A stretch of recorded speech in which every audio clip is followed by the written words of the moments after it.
Ankleshwar B division પોલીસે સરકારની guideline વિરુદ્ધ તમાકુ અને બીડીનું વેચાણ કરતા 2 વેપારીઓ સામે કાર્યવાહી કરી છે.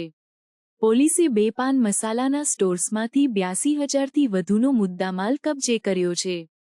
પોલીસને પેટ્રોલિંગ દરમિયાન બાતમી મળી હતી કે પ્રતિન ચોકડી પાસે આવેલા ગુજરાત જનરલ સ્ટોર અને મોડર્ન સ્ટોરમાં નિયમ વિરુદ્ધ વેચાણ થઈ રહ્યું છે. કેન્દ્ર સરકારની ગાઈડલાઈન મુજબ તમાકુ ઉત્પાદનોના પેકેજ પર ચેતવણી તરીકે મોઢાના જમણી બાજુના કપાયેલા હોઠનું ચિત્ર અને ટબાકો યુઝર્સ ડાય યંગર ક્વિટ ટુડે કોલ લખાણ હોવું જરૂરી છે.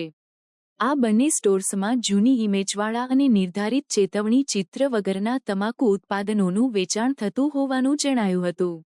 પોલીસે ભરૂચના જૂની કોટ પારસીવાડ ખાતે રહેતા તોફિક હનીફ બર્ફવાલા અને અકીબ હનીફ મેમણની ધરપકડ કરી છે. પોલીસે આ મામલે વધુ તપાસ શરૂ કરી છે.